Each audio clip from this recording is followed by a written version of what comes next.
이 49장 29절에서 33절 같이 교독합니다. 그가 그들에게 명하여 이르되 내가 내 조상들에게로 돌아가리니 나를 햇사람 에브론의 밭에 있는 굴에 우리 선조와 함께 장사하라. 30절 이 굴은 가나안 땅 마므레 알 막벨라 밭에 있는 것이라. 아브라함이 햇사람 에브론에게 밭과 함께 사서 그의 매장지를 삼았으므로 아브라함과 그의 아내 사라가 거기 장사되었고 이삭과 그의 아내 리브가도 거기 장사되었으며 나도 레아를 그곳에 장사하였노라. 거기 있는 굴은 햇사람에게서 산 것이니라. 33절 야곱이 아들에게 명하기를 마치고 그 발을 침상에 모으고 숨을 거두니 그의 백성에게로 돌아갔더라. 아멘.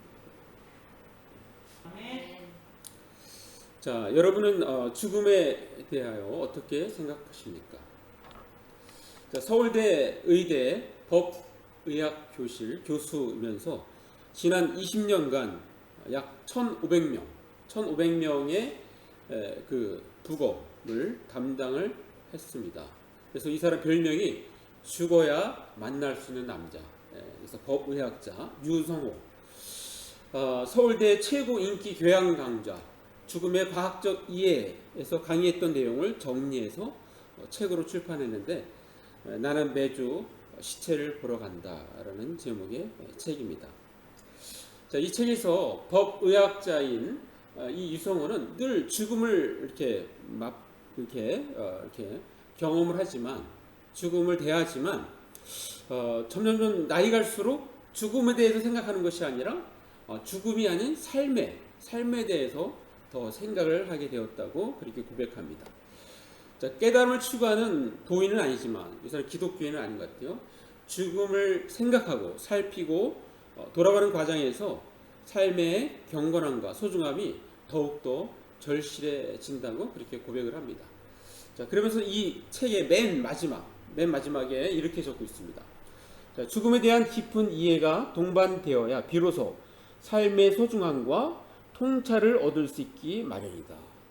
그러니까 죽음에 대해서 자꾸 이렇게 회피하려고 하지 말고 죽음을 정상적으로 받아들이고, 그래서 죽음에 대해서 우리가 깊이 이해를 한다면 그러면 우리의 삶을 보게 되고 삶을 어떻게 하면 우리가 잘 살 수 있을까에 대해서 더욱더 관심을 갖게 된다고 그렇게 표현하고 있는 것입니다. 자, 오늘 본문은 이스라엘 민족의 출발이었던 야곱의 삶의 마지막을 다루고 있습니다. 자, 야곱은 자녀들을 일일이 축복하고 이제 마지막 유언을 합니다. 그 유언은 자신의 그 묘자리를 언급합니다. 자신의 할아버지 아브라함이 햇사람에게서 구입한 막벨라 밭과 동굴을 언급합니다. 자, 그곳에 할아버지 할머니 그리고 아버지 이삭과 어머니 리브가 그리고 아내 레아의 묘가 거기에 있음을 언급합니다. 자, 그 땅은 그냥 기회가 주어져서 산 것이 아닙니다. 거기에는 하나님을 향한 믿음이 곁들여 있습니다. 먼저 그 일은 믿음의 조상 아브라함부터 시작합니다. 자, 그 관련된 말씀을 한번 읽겠습니다. 창세기 15장 7절. 자, 한번 읽습니다. 시작. 또 그에게 이르시되 나는 이 땅을 내게 주어 소유를 삼게 하려고 너를 갈대아인의 우르에서 이끌어낸 여호와니라. 여기서 그 얘기라는 건데 아브라함 얘기하는 거예요. 하나님께서 아브라함에게 이 땅을 내게 주어 소유를 삼게 하겠다. 근데 그때 당시에는 뭐 엄두가 안 나는데 그래서 어떻게 합니까? 아브라함은 그 증거를 보여달라고. 자, 15장 8절 한번 같이 읽습니다. 시작. 그가 이르되 주 여호와여 내가 이 땅을 소유로 받은 것을 무엇으로 알리까? 그래서 우리 지난주에 그 횃불 언약을 보여줬습니다. 자, 그러면서 하나님께서 말씀하십니다. 창세기 15장 16절. 자, 한번 같이 읽습니다. 시작. 내 자손은 4대 만에 이 땅으로 돌아오리니 이는 아모리 족속의 죄악이 아직 가득 차지 아니함이니라 하시더니 이미 하나님은 가나안 땅을 심판할 것을 미리 이렇게 말씀을 해 주신 것입니다. 그러나 지금은 아직은 때가 아니라는 거예요. 자, 이 말씀은 아버지 이삭으로부터 줄곧 들어왔을 것입니다. 그리고 그것을 야곱의 자녀들에게도 언급하고 있습니다.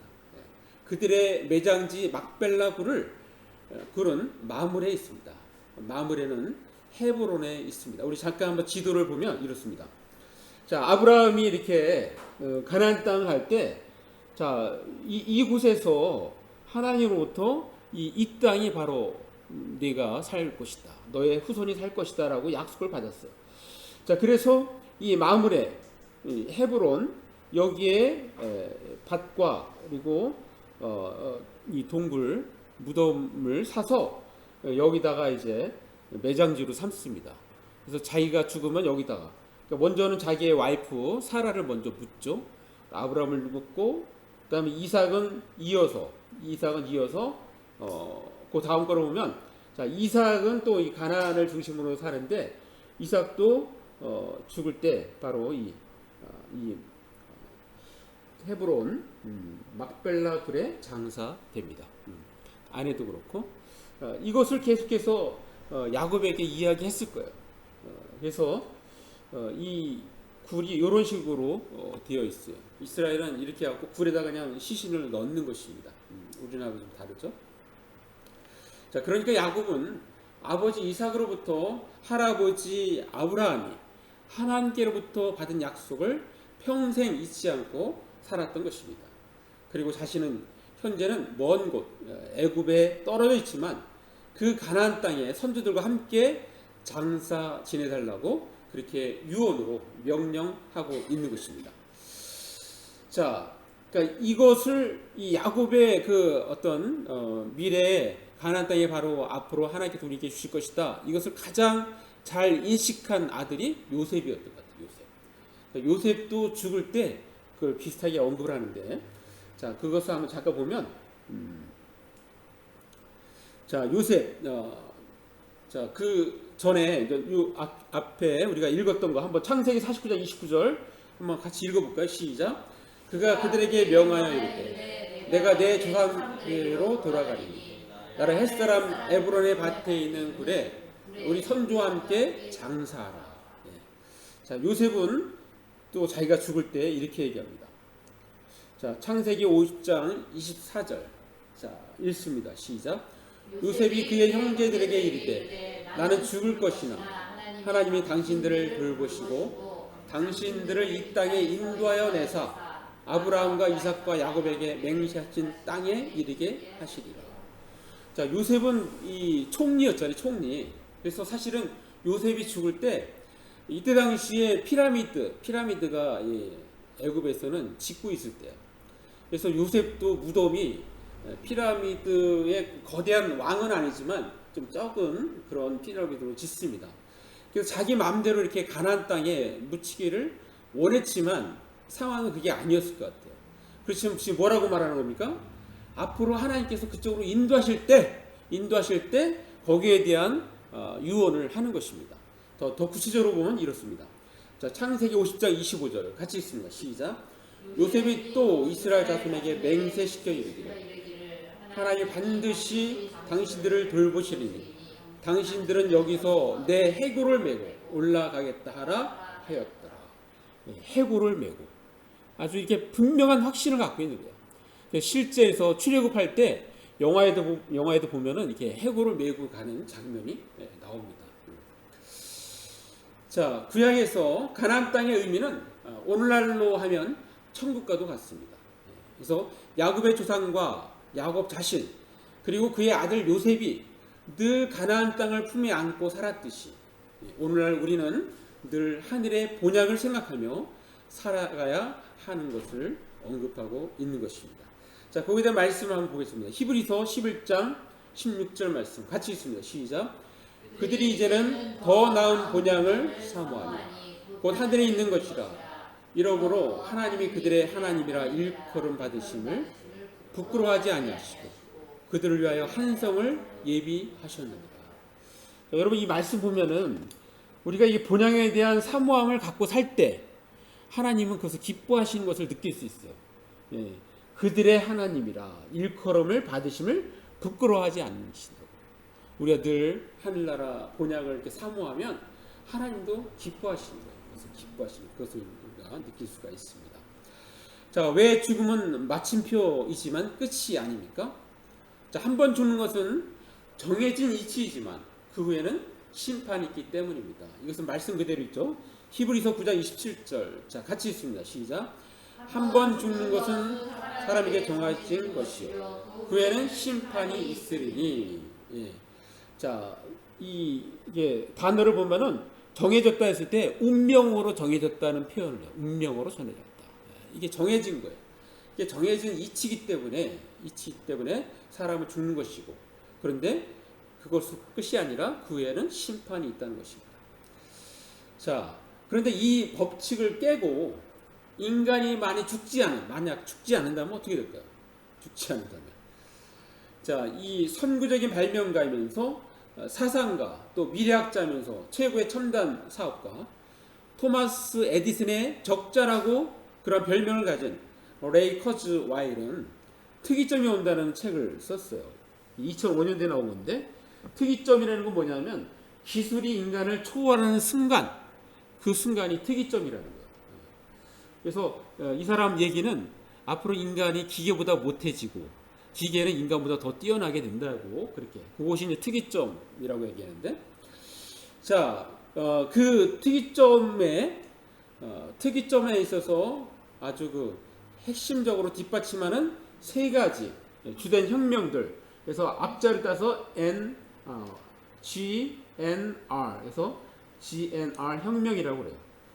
제네틱스, 유전학, 그다음에 나노 테크놀로지, 나노 기술, 로보틱스, 로봇 공학. 그래서 유전학과 나노 기술과 로봇 공학을 합해서 이걸 통해서 과연 어떤 일이 일어나는가? 바로 이런 일이 일어난다고 표현하고 있어요. 2045년. 그것이 2045년이라고, 앞으로 20년 조금 더 남았죠. 자, 인간은 죽지 않는다. 인간은 죽지 않는다는 거예요. 여기는 그냥 기술이, 아까 그런 기술을 가지고서 다 만들 수 있어요. 간이 안 좋으면 간을 이렇게 만들 수 있고, 하다못해 심장까지 이렇게. 그래서 사람이 죽지 않는 거예요. 그것을 표현하는데, 사실 부자에 해당되는 얘기겠죠. 그죠? 자, 그런데 여러분은 어떻게 생각하십니까? 어떤 분은 그렇게 얘기합니다. 인간이 죽지 않을까봐 두렵다고 그래요. 두렵다고. 지금도 사는 것도 이게 쉽지가 않은 생인데 그것을 영원토록 그렇게 한다는 것은 두렵다는 거예요. 그런 표현입니다. 자, 우리가 시편을 보면서 알 수 있듯이 이 땅에서의 삶은, 시편은 1편부터 150편 있잖아요.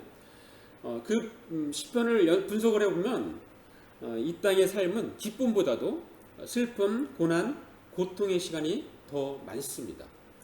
자, 죽음이라는 것은 그러한 고통, 수고를 마감하는 것입니다. 괴로움, 고통, 수고가 끝난다는 것, 그것이 바로 죽음입니다.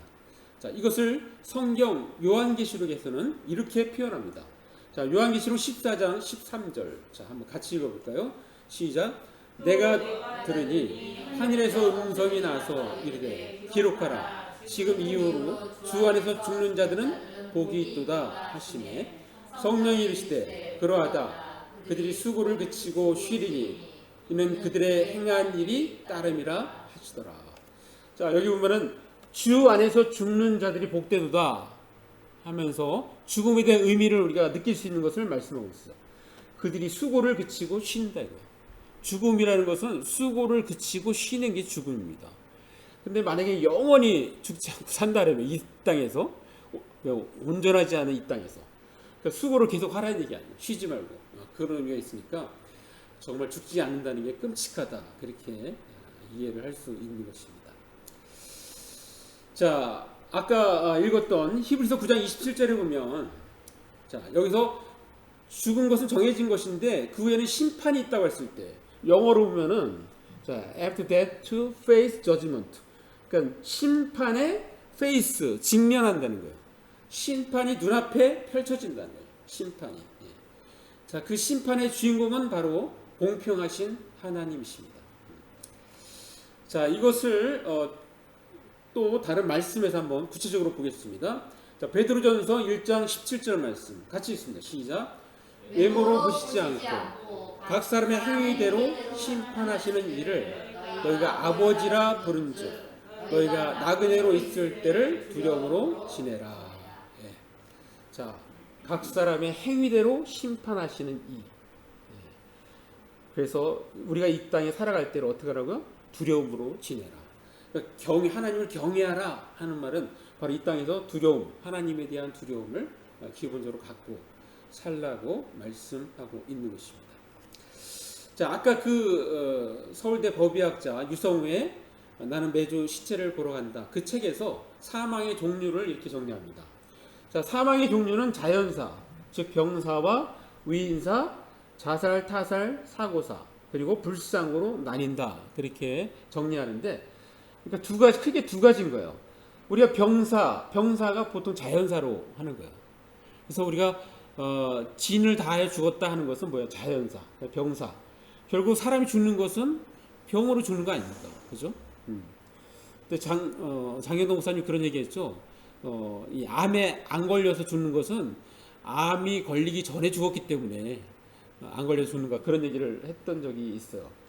그래서 이렇게 자연사, 병사가 있고 자살, 타살, 사고사가 있는데, 그래서 불상이라는 것은 불교의 불상, 그게 아니고 죽긴 죽었는데 이게 자살인지 타살인지 정확히 모르는 거예요.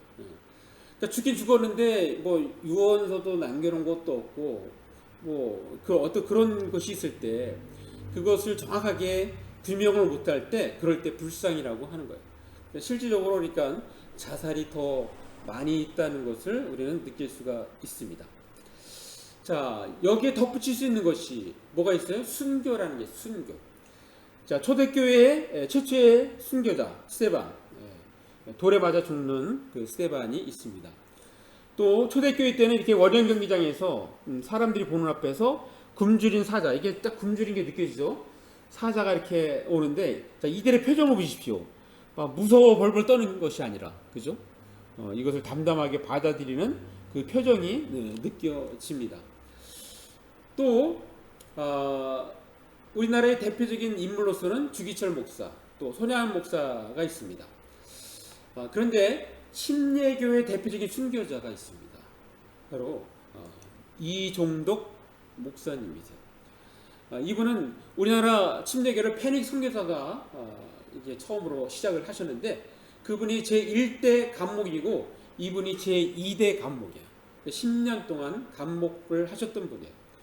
근데 이분이 1950년 9월 28일, 그때는 뭐냐면 인천 상륙작전이 갖고 서울을 수복하는 날, 그날 공산당한테 이렇게 끌려가고 거기서 순교하셨어요. 사실 피할 수도 있었는데 그냥 담담히 받아들였던 것 같아요. 그때 이렇게 공산당한테 끌려갈 때 아내한테 자기가 손목에 차고 있는 시계를 이렇게 건네주면서 아내에게 그렇게 얘기합니다. 하늘나라에서 만납시다. 그렇게 얘기하고 순교를 당하셨습니다. 자, 이들의 공통점은 무엇입니까? 이들의 공통점은 다 하나같이 더 나은 본향을 바라보며 기꺼이 순교하셨다는 것입니다. 자, 아까 우리 읽었던 그 본문 다시 한번 읽겠습니다. 시작. 그들이 이제는 더 나은 본향을 사모하니 곧 하늘에 있는 것이라. 이러므로 하나님이 그들의 하나님이라 일컬음을 받으심을 부끄러워하지 아니하시고 그들을 위하여 한 성을 예비하셨느니라. 한 성을 예비하셨다고 그렇게 표현합니다. 더 나은 본향을 사모했기 때문에 기꺼이 순교할 수 있었던 것입니다. 이와 같이 그리스도인들은 이 세상에서 마침표인 죽음으로 끝나지 않고 새로운 세상에 대한 소망을 가지고 살아가는 것입니다. 자, 근데 또 재미난 게 있는데 뭐가 있냐면 미국의 의학협회지에서 발표한 연구에 따르면 종교를 믿는 사람들 그 중에 95%가 개신교인인데 죽음을 앞두고 적극적인 연명의료, 그러니까 연명의료라는 건 뭐예요? 계속 수명 연장을 위해서 의료의 어떤 장비들을 활용하는 겁니다. 자, 사실 이것이 별 도움이 되지 않는다는 것을 알면서도 그것을 선택하는 경향이 비종교인에 비해 무려 3배나 높았다고 그래요. 그리스도인들이 더 막 이렇게 연명하려고 하는, 그래서 이렇게 어떻게 생각하면 좀 이상하잖아요. 왜냐하면 천국을 사모하고 이렇게 가셔야 되는데 막 내가 더 살겠다고 하는 아등바등하는 그런 어떤 느낌을 받을 수가 있잖아요. 이 연구는 종교인들, 특별히 개신교인들이 적극적인 의료 개입을 강행할 뿐만 아니라 신변 정리에도 소극적이라는 사실을 밝히고 있다. 자, 왜 그런가? 왜 그런가? 이 연구에 따르면 신앙인들은 하나님이 불치병을 치료해 주시리라고 믿거나 적극적인 연명 의료로 수명을 연장하는 동안 기적 같은 치유가 일어나기를 간절히 기대하는 마음 때문이라는 거예요. 그런 확신이 있으면 어떻게 해요? 막 유언을 남기고 그러면 더 부정적으로 느껴지잖아요. 그죠? 왜냐하면 아니 하나님이 살려주실 것인데 왜 자꾸 이상한 얘기해? 왜 자꾸 죽는 얘기해? 왜 자꾸 마음 약한 얘기해? 그러다 보니까 죽음을 제대로 준비를 못하는 거예요. 우리는 이런 일이 있으면 안 됩니다. 그냥 죽을 때는 그냥 이렇게 우리가 주님 나라 간다고 생각하고 마음의 정리를 하고 준비하는 것이 중요해요. 그래서 죽을 때 잘 죽는 것도 중요하다는 것을 우리는 다시 한번 생각해야 합니다. 자, 우리는 지금 죽음은 마침표이지만 끝이 아닙니다라는 제목의 설교를 듣고 있습니다. 자, 그렇다면 우리는 어떻게 해야 할까요? 두 가지만 말씀드립니다. 첫 번째는 이 땅에서 사명을 발견하고 그 일을 해야 합니다.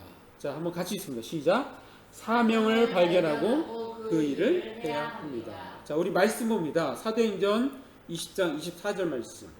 자, 사도 바울의 고백인데요. 자, 같이 읽습니다. 시작. 내가 달려갈 길과 주 예수께 받은 사명 곧 하나님의 은혜의 복음을 증언하는 일을 마치려 하면 나의 생명조차 조금도 귀한 것으로 여기지 아니하노라. 자, 사도 바울이 얼마나 사명에 충실하게 살았는지를 우리는 여기서 느낄 수가 있습니다. 자, 디모데후서 4장 6절. 이것은 사도 바울이 디모데에게 쓴 편지인데요. 자, 자기가 죽음이 가까웠을 때 이렇게 표현합니다. 한번 같이 읽을까요? 시작. 전제와 같이 내가 벌써 부어지고 나의 떠날 시각이 가까웠도다. 자, 바울은 자신의 삶을 전제와 같이 부음이 되었다고 고백하고 있습니다. 전제라는 것은 이 구약의 하나의 제사법이에요. 그러니까 제물 위에 마지막으로 이 포도주나 감람유를 부어드리는 제사, 그것을 전제라고 합니다. 그러니까 사도 바울은 자신의 삶을 하나님께 드리는 전제 제사에 비유하고 있습니다. 자, 이미지를 보면 이렇습니다. 그러니까 마지막까지, 그죠? 어떤 느낌이 들어요? 마지막 자기에 있는 모든 것을 다 쥐어 짜가지고 이렇게 쏟는 느낌이 들지 않습니까? 사도 바울은 그렇게 산 거예요.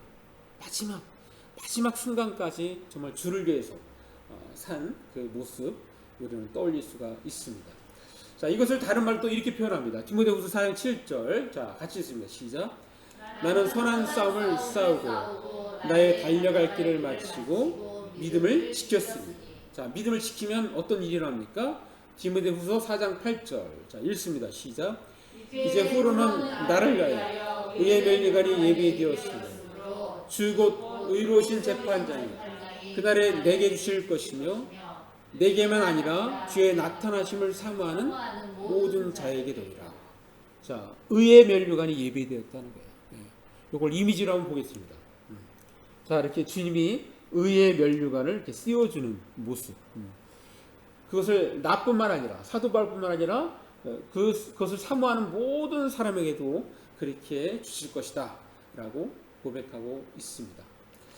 자, 전에도 한번 소개했는데요. 아시아 1호 미래학자인 최윤식 박사와 또 미래 예측 전문가 퓨어리스트 또 미래의 스토리텔러 퓨어 스토리텔러 최현식 박사 공동으로 다시 사명이라는 책을 썼어요. 여기서 사명에 대해서 이렇게 언급을 합니다. 자, 사명은 믿음의 눈으로 시대의 변화를 올바로 통찰한 후에 자신이 할 일을 찾아 지혜롭게 완수하는 것이다. 사명은 믿음과 통찰력 위에 세운 집과 같다. 병주야, 사명은 이렇다는 거예요. 사명은. 자, 그래서 이 사명에는 세 가지 요소가 필수 조건인데 바로 세 가지 필수 조건. 첫 번째는 하나님이 기뻐하시는 가치는 무엇인지, 그 가치가 무엇인지를 생각하는 거예요. 두 번째는 하나님께 내게 살아가도록 허락하신 그 시대의 모습은 무엇인지 이것을 생각한 겁니다. 또 세 번째는 하나님께서 영원부터 내게 작정하고 명령하신 구체적 일, 소명은 무엇인지 이 세 가지를 생각하면서 바로 사명을 정하는 것이고 깨닫는 것입니다. 자, 죽음은 마침표이지만 끝이 아닙니다. 그렇다면 우리는 어떻게 할까요? 두 번째로는 관계를 소중히 여기고 사랑을 실천해야 합니다. 한번 같이 읽습니다. 시작. 관계를 소중히 여기고 사랑을 실천해야 합니다. 자, 말씀입니다. 누가복음 10장 27절 읽습니다. 시작. 대답하여 이르되 내 마음을 다하며 목숨을 다하며 힘을 다하여 뜻을 다하여 주 너의 하나님을 사랑하고 또한 내 이웃을 내 자신같이 사랑하라 하였나이다. 자, 주님께서 우리에게 주신 최고의 계명이죠. 하나님을 사랑하고 이웃을 사랑하라는 것입니다. 자, 오늘 이 말씀 관계를 소중히 여기고 사랑을 실천해야 합니다. 이것을 우리가 또 알 수 있게 하는 말씀 디모데후서 3장 2절인데요. 이게 말세에 나타나는 징조예요. 근데 요거를 거꾸로 하면 돼요. 거꾸로. 요 말씀 거꾸로. 디모데후서 3장 2절 보면 말세에는 어떠냐면 사람들이 자기를 사랑하며, 그러니까 자기를 사랑하는 게 아니라 이웃을 사랑하며, 그죠? 돈을 사랑하며, 우리는 크리스찬으로 어떻게 돼? 돈을 사랑하지 말며, 자랑하며, 교만하며, 비방하며, 우리는 자랑하지 말고, 또 겸손하고, 비방하지 말고, 부모를 거역하며, 우리는 그리스도인들은 부모를 공경하며, 감사하지 아니하며, 우리 그리스도인들은 감사하며, 거룩하지 아니하며 우리 그리스도인은 거룩하며. 요거를 거꾸로 하면 돼요. 거꾸로. 그게 바로 우리 그리스도인의 삶의 모습입니다. 자, 전에도 한번 소개했는데요. 기독교 교육학 박사이면서 장로신학대학교 기독교 교육학 교수로 있다가 현재는 주님의 교회의 담임 목사로 있는 박원호 목사. 우리가 하나님 나라를 몰랐다. 이 책에서 자, 이렇게 얘기합니다. 자, 성도에게 하나님과의 관계는 먹는 것이요 마시는 것입니다. 당장 육적으로 먹을 것이 없고 마실 것이 없더라도 하나님과의 관계를 최우선으로 여겨야 합니다. 여러분, 하나님과의 관계는 뭐라고요? 먹는 것과 마시는 거예요. 우리가 먹고 마시는 거는 일주일에 한 번씩 합니까? 3일에 한 번씩 합니까? 매일 하잖아요. 매일. 그러니까 하나님과의 관계는 뭐예요? 매일 일어나야 된다는 거예요. 또 당장 육적으로 먹을 것이 없고 마실 것이 없더라도 하나님과 관계를 최우선으로 여겨야 하는 거. 여러분, 이런 것이 평상시에 안 됐을 때 때로는 금식도 필요한 거예요. 금식은 뭐예요? 어떤 육체적인 어떤 고통, 그런 것이 있다 할지라도 내가 주님을 사모합니다. 주님을 관계를 회복합니다. 그런 의미가 금식에 담겨 있는 것입니다. 그래서 우리가 때로는 이렇게 금식을 통해서 하나님께 더 집중하는 법을 배울 필요가 있습니다. 또 하나를 더 보면은, 자, 하나님 나라는 모든 생명을 사랑하며 품는 나라입니다. 이 나라에서는 어떤 생명도 차별하지 않으며 모든 생명이 사랑과 구원의 대상입니다. 여러분, 차별금지법 만들 필요 없어요. 그러니까 우리가 하나님 앞에 가면은 어떤 생명도 차별하지 않습니다. 차별하지 않아요. 그래서 어떤 생명도 차별하지 않고 하나님이 만드셨기 때문에 우리는 어떻게 해요? 그 생명을 사랑하며, 그러니까 사랑하며 사는 거예요. 이 땅에서 우리는 사랑하며 사는 것이 굉장히 중요합니다. 사랑을 실천하면서 살아가는 것입니다. 우리는 흔히 그런 얘기 하잖아요. 나는 돈을 많이 벌어서 나는 이렇게 하겠다고.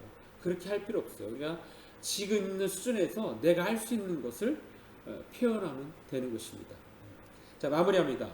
죽음은 우리가 세상을 살면서 늘 접하는 주제입니다. 죽는다는 것은 이 세상에서의 삶의 마침표를 찍는 것입니다. 영혼에 비해서 지극히 작은 점에 불과하지만 우리 스스로를 바라볼 때는 이 땅에서 수많은 우여곡절을 겪으며 살아가는 긴 인생이기도 합니다. 따라서 우리는 누구에게나 공평하게 주어진 나만의 인생을 어떻게 살아야 할지에 대해 주목하지 않을 수 없습니다. 특별히 죽음 이후에 또 다른 심판이 있다고 할 때는 더더욱 오늘의 삶의 무게가 가볍지만은 않습니다. 우리는 살아있는 동안 나름 행복하게 잘 사는 것이 중요한 것입니다. 행복하고 후회 없는 인생을 살기 위해서는 첫째는 이 땅에서 내게 주어진 사명을 깨닫고 그 일을 행하며 평생 뚜벅뚜벅 걸어가야 합니다. 두 번째는 모든 것이 하나님의 것이므로 관계를 소중히 여기고 이웃에게 사랑을 실천하며 감사하며 살아가야 하는 것입니다.